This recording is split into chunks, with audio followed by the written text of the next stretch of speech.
El doctor David Rojas Paico es constitucionalista y docente universitario.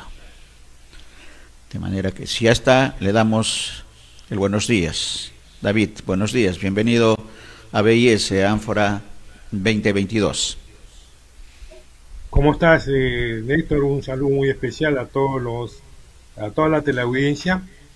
Estamos acá justamente para hablar lo que has referido como introducción, el tema de las modificaciones que se hace a lo que se denomina a nivel de derecho procesal penal y penal como eh, la ley de colaboración eficaz, ¿no? Bueno, para poder entender este problema, habría que ubicarnos dentro de un contexto actual, pero también hacer una especie de retrospección histórica Sí, hacia la época de la caída del fujimorismo. En primer lugar, coincidimos con el sociólogo Francisco Durán, que es un renombrado profesor de la Universidad Católica, en el sentido de que el Perú es un estado capturado por diversos y grandes intereses económicos donde destacan las grandes corporaciones, ¿no? Donde los lobbies y las gestiones de intereses, que son mecanismos de captura del Estado, tienen llegada al presidente y están más activos que nunca.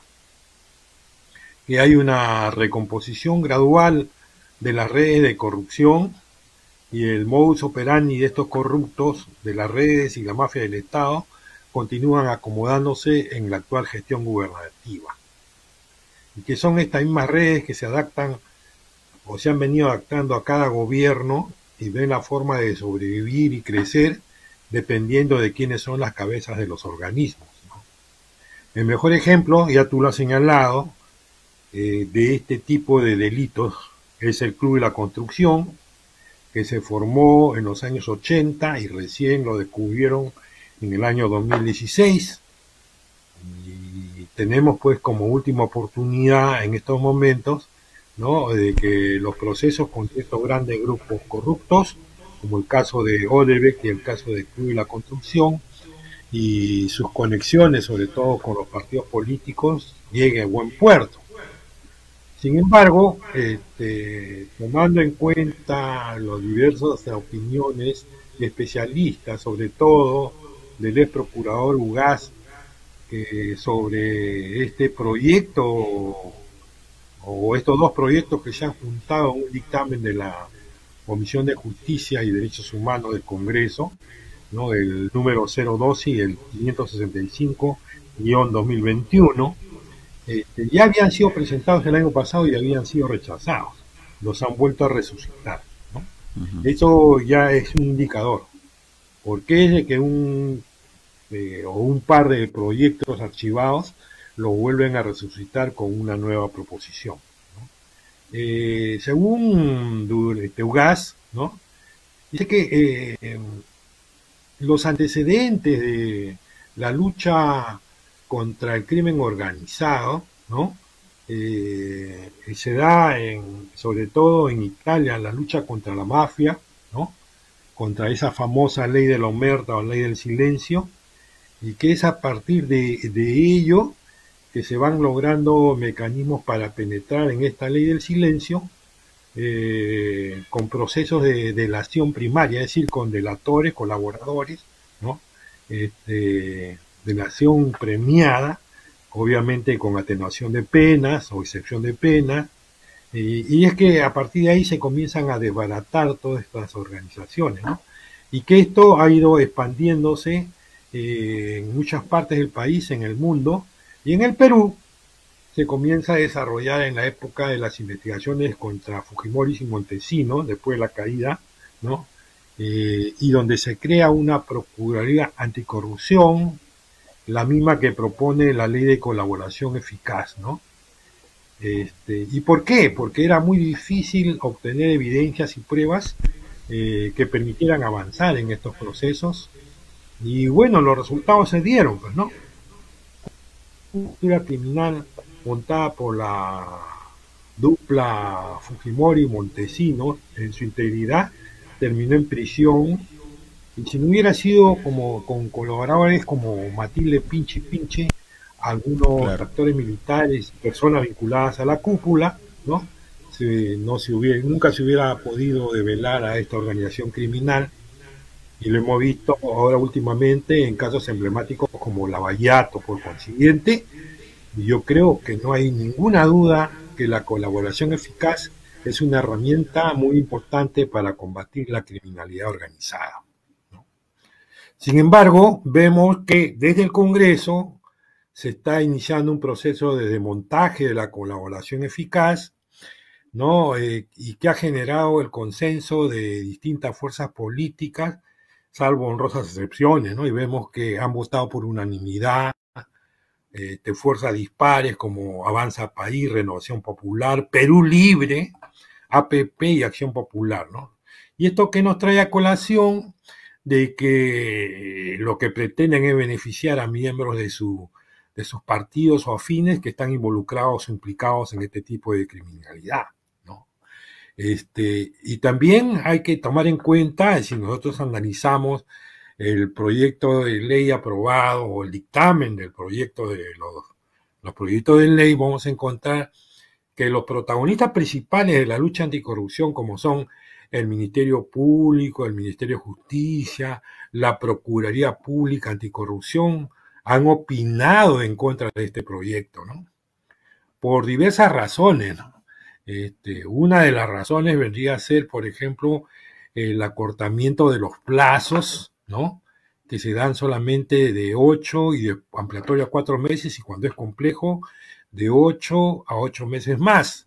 Sin embargo, la experiencia nos dice de que es bien difícil que en la etapa corroborativa, es decir, en la etapa donde se va a verificar lo que el que se acoge a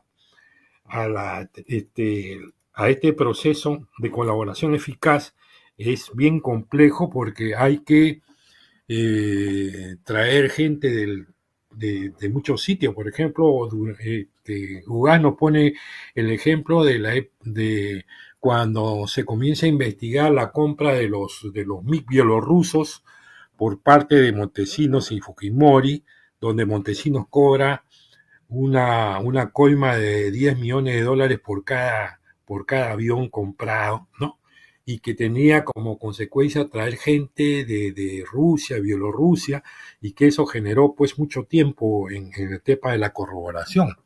De igual manera estamos viendo esto con el tema de Odebrecht, que últimamente vemos de que hay adicionalmente nuevas evidencias de Odebrecht, porque la información puede hacerse en cualquiera de las etapas del proceso penal, pero después de haber llevado un proceso especial donde se ha corroborado la prueba, ¿no? Entonces, estamos entrando al juicio oral en el caso de Keiko Fujimori, recién va a ser en diciembre, y sin embargo ya el Congreso está buscando la forma de limpiar la cancha para que no haya unas pruebas adicionales por parte de la colaboración eficaz, ¿no?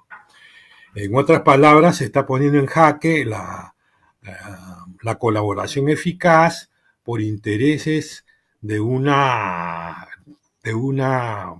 Congreso en el cual la mayoría de sus componentes están de alguna manera implicados en el crimen organizado. Bueno, esa es una particular apreciación de parte mía. Eso es lo que te podría decir con respecto a este tema, mi estimado. En la primera parte, ¿no?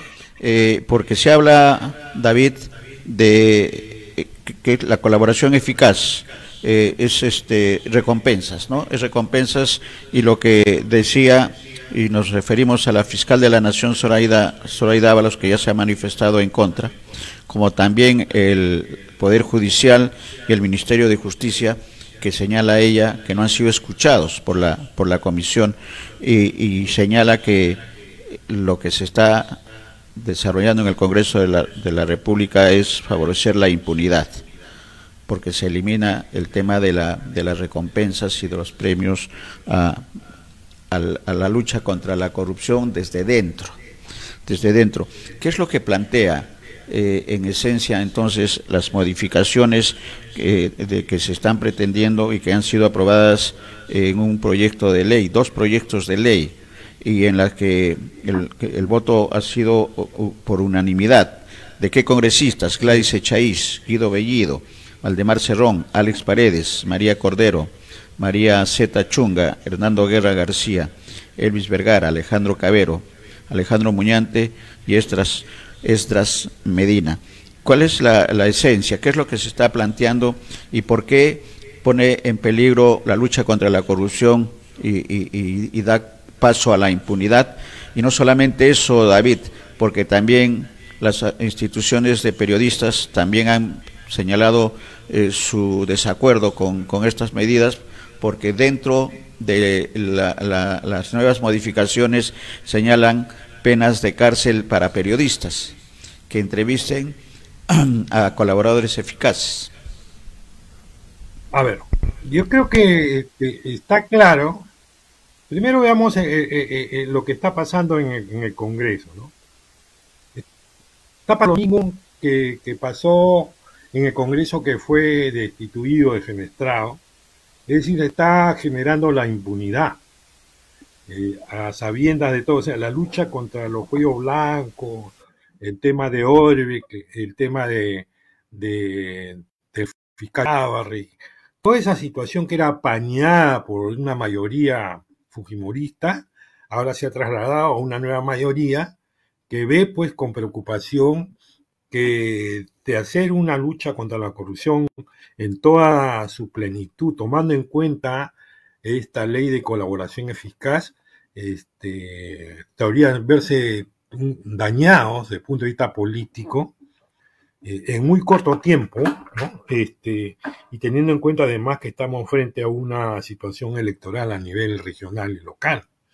Entonces ahí hay un perjuicio político, pero también un perjuicio electoral, ¿no? Un perjuicio de desacreditación de esta gente que en realidad representa al Perú, sino a sus propios intereses. Por eso yo decía en la parte introductoria, ¿no?, de que el Perú es un estado capturado por diversos y grandes intereses económicos donde destacan las grandes corporaciones, ¿no? Entonces, ¿qué es lo que está en juego acá?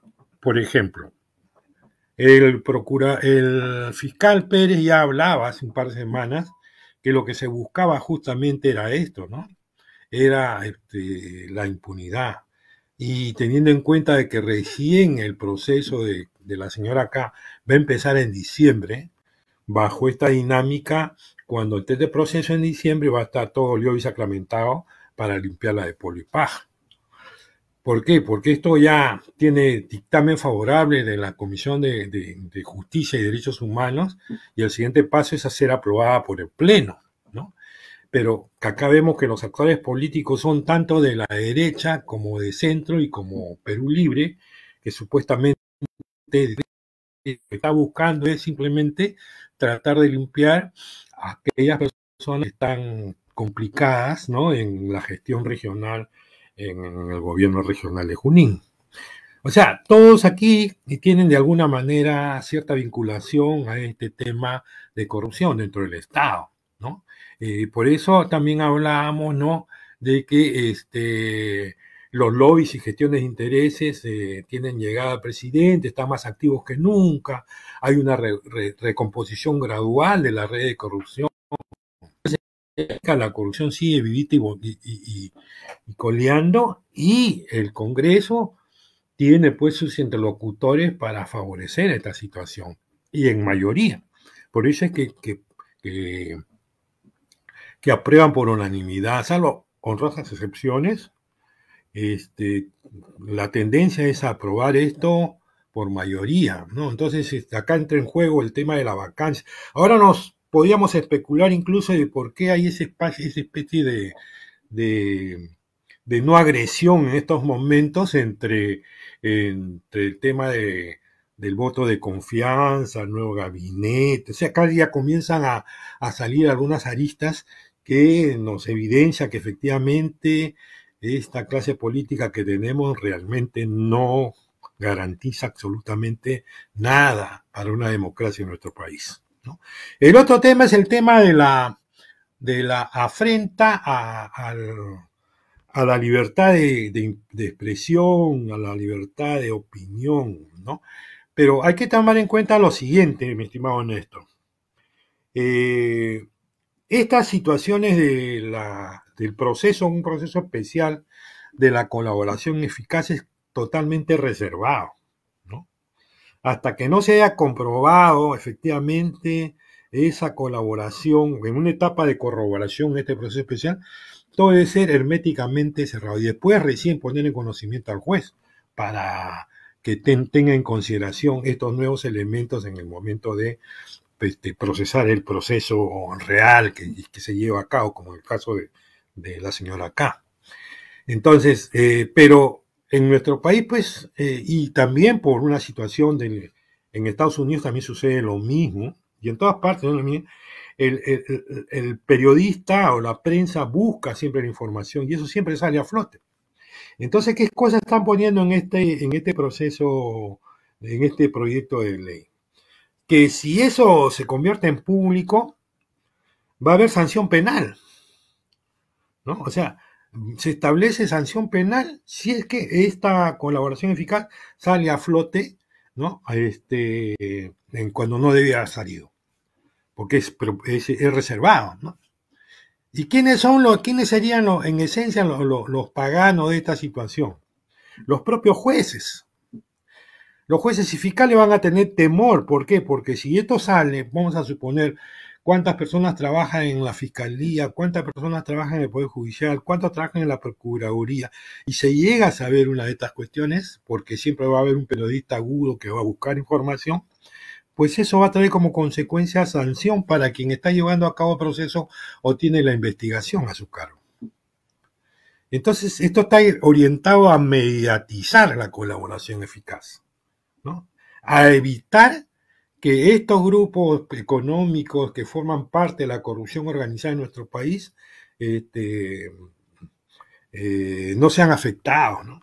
Y se sigan recomponiendo, es decir, que siga la cleptocracia amparada por la clase política. En esencia es eso. Y entonces la población tiene que conocer, ¿no? Que nos quieren dar un contrabando tremendo con esta situación y que la corrupción cada vez está más fuerte en nuestro país. Totalmente, ¿no? Y eso tiene que ver con la impunidad. Permíteme, David, compartir con nuestros televidentes algunas definiciones con respecto al tema que estamos tratando. La colaboración eficaz es un proceso especial reconocido en el Código Procesal Penal, artículos 472 y siguientes. Su reglamentación fue establecida mediante el Decreto Legislativo 1301.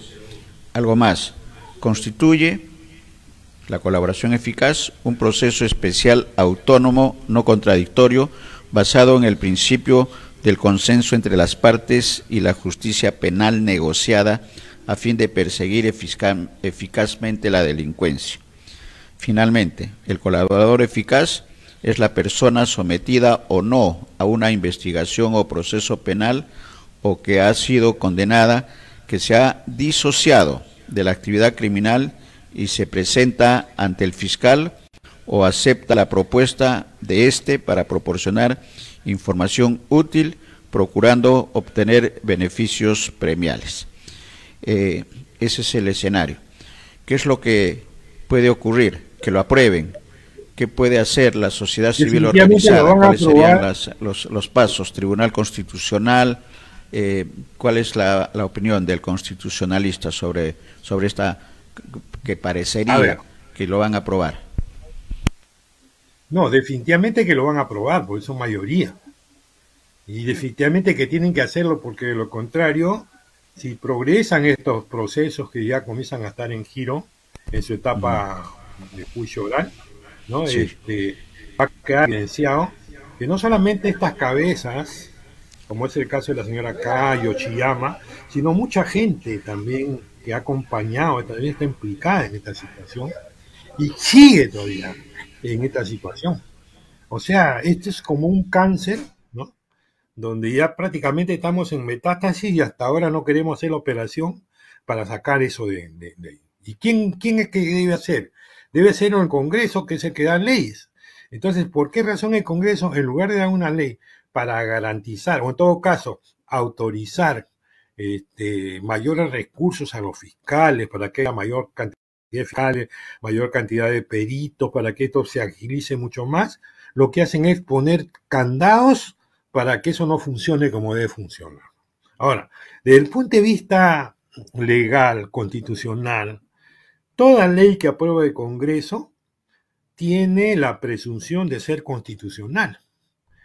Es decir, ¿por qué tiene la presunción de ser constitucional? Porque ha pasado como proyecto por comisiones, ha sido aprobado, va a pleno y ha sido aprobado. Entonces, ese es el proceso que tiene una ley para ser aprobada con carácter constitucional, porque así lo establece la Constitución.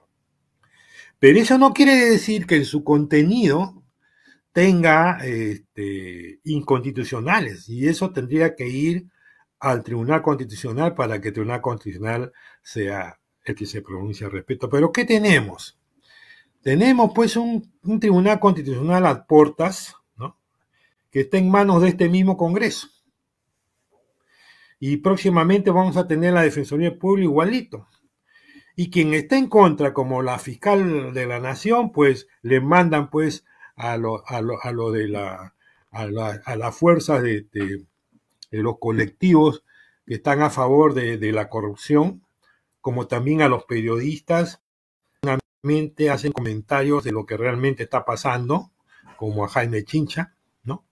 Y le están mandando pues las fuerzas fascistas, porque en realidad lo que está pasando es que está habiendo un proceso de fascistización. Es decir, aquel que no está de acuerdo con lo que estoy haciendo, yo le voy a soltar los perros, y eso es lo que está pasando. Entonces, ahí sí hay una afrenta a la libertad de expresión, ahí sí hay una comisión de delito, ¿no? Entonces acá estamos prácticamente virando hacia algunas posturas de corte fascista, donde la intolerancia es lo que prima y no hay democracia para discutir plenamente lo que...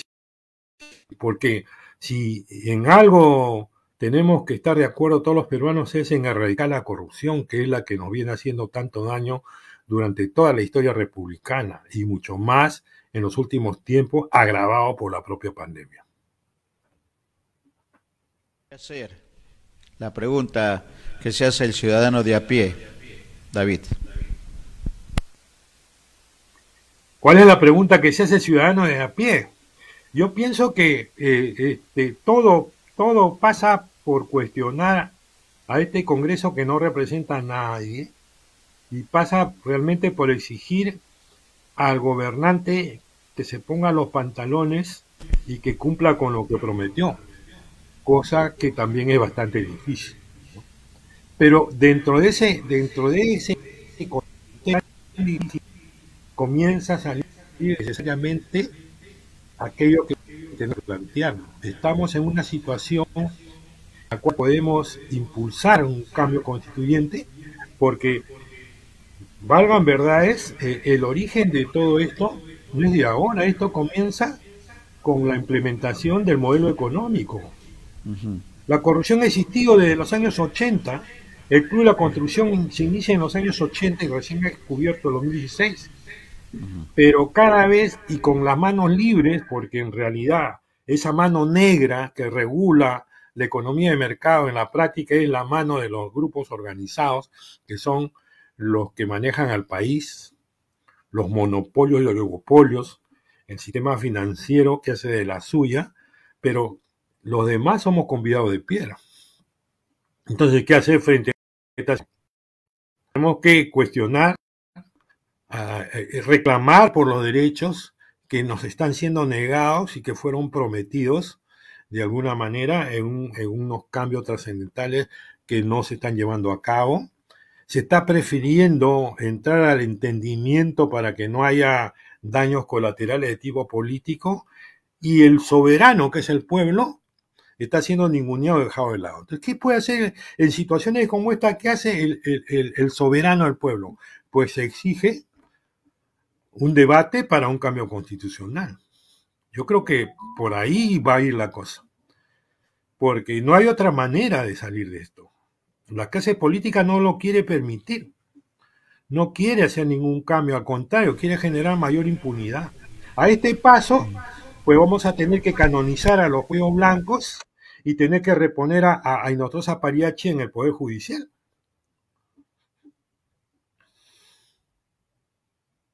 Caos. Vamos a ver qué es lo que ocurre en los próximos días con respecto a este tema de la colaboración eficaz, la impunidad, la corrupción y el papel que está cumpliendo el Congreso de la República de blindar a los corruptos de Cuello y Corbat.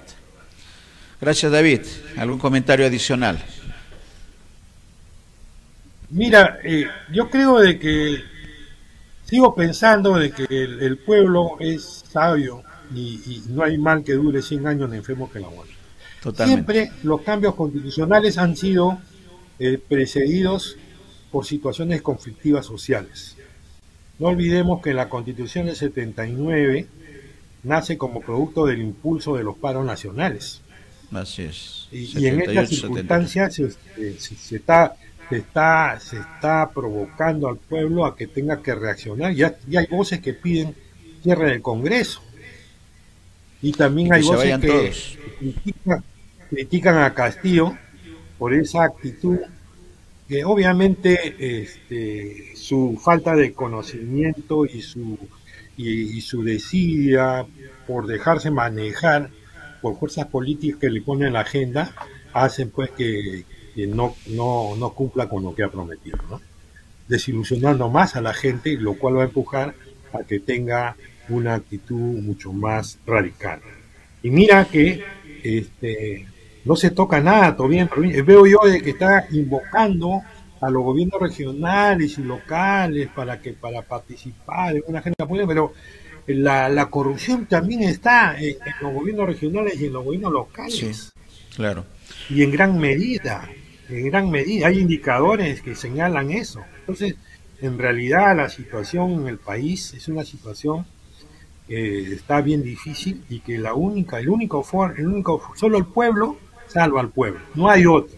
Entonces el pueblo tiene que ir madurando, viendo a los actores, viendo a sus representantes, viendo a las fuerzas políticas, viendo aquello que realmente ha elegido y que lo está desilusionando. Esto me parece que es una gran desilusión porque Castillo emerge como una figura desde las regiones, desde la población de provincia, con una plataforma de reivindicación y que en la práctica termina siendo la versión Ollanta 2,0, ¿no? Totalmente. Eso es lo que la impresión que tengo yo. Sí, y el ejemplo de los Cáceres Yica, de los el Cerrón, Gregorio Santos, todos ellos presos, el gobernador de Ancash, el gobernador de Madre de Dios, que también ya está con orden de detención. Ese es el escenario. Gracias, David. Pero no hay mal que dure 100 años, como bien has señalado. Así es. Y esa es la esperanza de cambios.